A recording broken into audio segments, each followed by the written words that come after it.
Hello, good morning. সকাল সকাল গরমের গুড মর্নিং।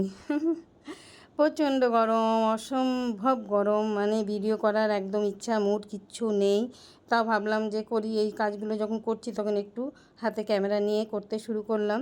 বুঝতেই পারছো, ছাতুর শরবত বাবা এত গরমে আর রুটি ভাত ঘুগনি মুগনি যা খাই আর কি, কিছুই খেতে ইচ্ছে করছে না, শুধু ঠান্ডা জলে ছাতুর শরবত বানিয়ে নিলাম। এটা আমি আর আমার মেয়ে খাবো, আর বাদ বাকিদের তো খাওয়া হয়ে গেছে। তো এখানে দুটো গ্লাসে ঢালছি, এটা এক গ্লাস আমি খাবো আর এইটা কাপে ঢালছি, এটা মেয়ে খাবে। তো কী বলো তো, গরমকালে না রান্না করতে আমার ভালো লাগে, কিন্তু খেতে ভালো লাগে না। গরমকালেও হোক, শীতকালে হোক, বর্ষাকালে হোক, আমি রান্না করতে ভীষণ ভালোবাসি। সেই জন্যেই সময় মানে যথারীতি রান্নাবান্না করলাম। ভাত করেছি, মাছের মাথা দিয়ে ডাল, এমনি মাছে সর্ষে দিয়ে ঝাল, চিকেন আছে। আর এখানে কি বসিয়েছি বলো তো, দলিয়ার খিচুড়ি। আমার মেয়ে বললো যে মা, আমার আর এখন ভাত ভাত খেতে ইচ্ছে করছে না, আমাকে তুমি হালকা করে দলিয়ার খিচুড়ি করে দাও, আমি লাঞ্চে ওটাই করব। তো সেই রকমভাবেই দলিয়ার খিচুড়িটা বসিয়েছি। এত কিছু করার পর মনে পড়লো ভিডিও করার কথা, তখন ভাবলাম চলো ছাতু শরবত থেকেই শুরু করা যাক। রান্নাবান্না হয়ে গেল, রান্নাঘর ছড়ানো রয়েছে এখনও। আর মেয়ের এখন আসেনি, মেয়ের শরবতটা ফ্রিজে রেখে দিই, ও যখন আসবে তখন ঠান্ডা ঠান্ডা ওকে বার করে দেবো। তারপরে ঘরে যাই, চলো একটু তোমাদের নিয়ে। এখানে যে যার মতন ল্যাদ খাচ্ছে, কিশমিশ ল্যাদ খাচ্ছে, জিমি ল্যাদ খাচ্ছে, আমার মা পেপার পড়ছে। আর বাইরের অবস্থা দেখো, তাকানো যাচ্ছে না, জাস্ট তাকানো যাচ্ছে না। সুইমিং পুলে এখান থেকেই মনে হচ্ছে ঝাঁপ দিই, কিন্তু এত গরমে পুড়ে কালো ভূত হয়ে যাব। কী অবস্থা রোদের। তারপরে চলে এলাম একটুখানি ঘরের অবস্থাগুলো দেখি। মেয়ের ঘর মোটামুটি গুছানো, মার ঘরে মোটামুটি গুছানো, আমার ঘরটা এখনও ঝাড়াঝুড়ি হয়নি, বিছানা। তারপরে চলে এলাম আমার ব্যালকনি, অনেক দিন তোমাদের দেখাইনি। দেখো ব্যালকনিতে অপরাজিতা ফুল, কী যে ভালো লাগে না। কালকেও 10-12টা মতন তুলেছিলাম, আর আজকেও অনেকগুলো হয়েছে। আর এখানে দেখো আমার ড্র্যাগন ফ্রুটের গাছে নতুন নতুন শাখা প্রশাখা বেরিয়েছে, জানি না এটা কি হবে। জিমি, কি খবর? গরম লাগছে? খুব গরম লাগছে বাবা। তোমার এখানে ফ্রেন্ড আছে না? একটা ফ্রেন্ড থাকে না, চলো ফ্রেন্ড দেখি। ফ্রেন্ড নেই আজকে। ওই যে ছাদটা দেখছো না, ওই যে এইদিকের ছাদটা, ওইখানে ওর একটা ফ্রেন্ড থাকে, মানে ওখানেও একটা ডগি থাকে। সেই ডগির নাম হচ্ছে রাইলি। আর দুজনে এখান থেকে আমার জিমি, আর ওখান থেকে রাইলি, দুজনের মধ্যে মাঝে মাঝেই কথোপকথন হয়। কিন্তু হ্যাঁ, ও মেয়ে না, দুজনেই ছেলে, তাই ছেলেদের মধ্যে ঝগড়াটাই বেশি হয়। মেয়ে থাকলে হয়তো বয়ফ্রেন্ড গার্লফ্রেন্ড হতো, তাই না? এই রাইনি মাঝে মাঝে ছাদে আসে, ও এত চিৎকার করে বেচারা, ওকে আবার ঘরে ঢুকিয়ে দেওয়া হয়।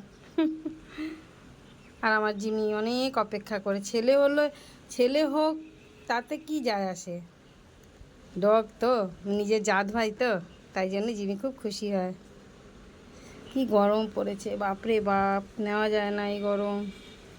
আমরা ঘরের মধ্যে থাকি, কাজকর্ম করি, একটু ফ্যান চালিয়ে বসলাম। যারা এই রাস্তাঘাটে এখন কনস্ট্রাকশনের কাজ যেগুলো হয়, তাদের অবস্থা ভাবো, পুরে একদম শরীর জ্বলে যায় বোধহয়। দেখো মরুভূমির মতন লাগছে। এটা হচ্ছে সিটি সেন্টার 2 এর পেছন দিকটা।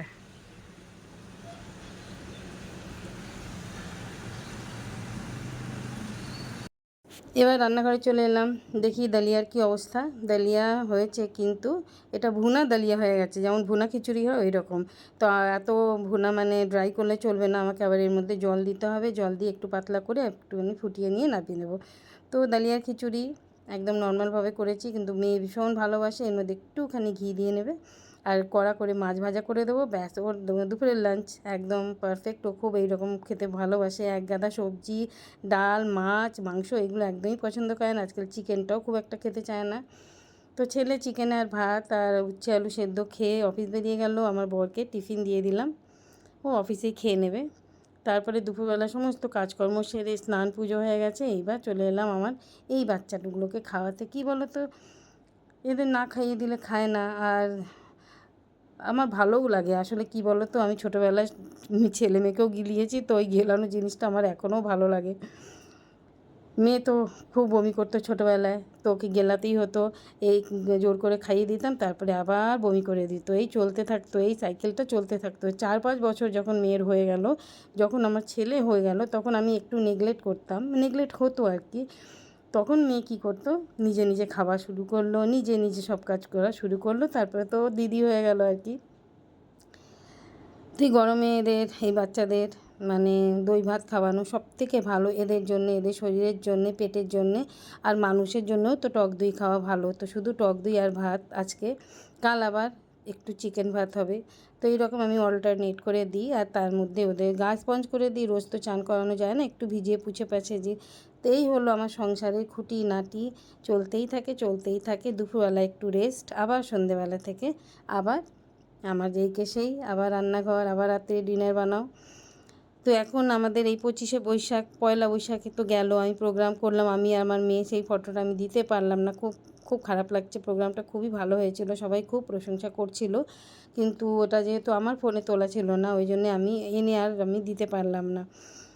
তারপরে আমি আর আমার মেয়ে আবার 25শে বৈশাখে একটা প্রোগ্রাম হবে রবীন্দ্রনাথের ওপরে, ওনার জন্মদিন উপলক্ষে। তো তার জন্যেই দুজনে একটু নাচ প্র্যাকটিস করছি, কাজের ফাঁকে ফাঁকে সবই হচ্ছে, সবই চলছে, চলে যাক। এইরকমভাবেই ঠাকুরের কাছে প্রার্থনা করি। জিমি হানি কিশমিশ, হানি সরি হানি তো আমার তার নেই, কিন্তু মুখে তো ওর নাম সবসময় আসে। এটা একটা আমার কবিতার মতন ছিল, জিমি হানি কিশমিশ। আজ মানে হানি নেই, খারাপ লাগে ভাবলেও। হানি কোথায় চলে গেল না ফাঁকি মেরে। আর এদের সত্যি, এদের নিয়ে না খুব ভয়ে ভয়ে থাকি। সবসময় চেষ্টা করি যেন ওরা সুস্থ থাকে, ভালো থাকে, ওদের কোনো দিন কোনো কষ্ট না হয়। আমি সবসময় ঠাকুরের কাছে প্রার্থনা করি আমার চোখের সামনে অন্তত আমার বাচ্চারা ভালো থাকে, সুস্থ থাকে, এবং সব মায়ের সন্তানরাই যেন সব সময় চোখের সামনে থাকে, ভালো থাকে, সুস্থ থাকে, খুশি থাকে, আনন্দে থাকে। এর থেকে বড় আর কিচ্ছু না। আমার মা তারার কাছে সবার জন্যে, সব মায়েদের জন্যে সবসময় এটাই প্রার্থনা থাকে, যেন সবাই ভালো থাকে। তো চলো, তোমাদের সঙ্গে গল্প করতে করতে আমার বাচ্চাদের খাওয়া হয়ে গেল।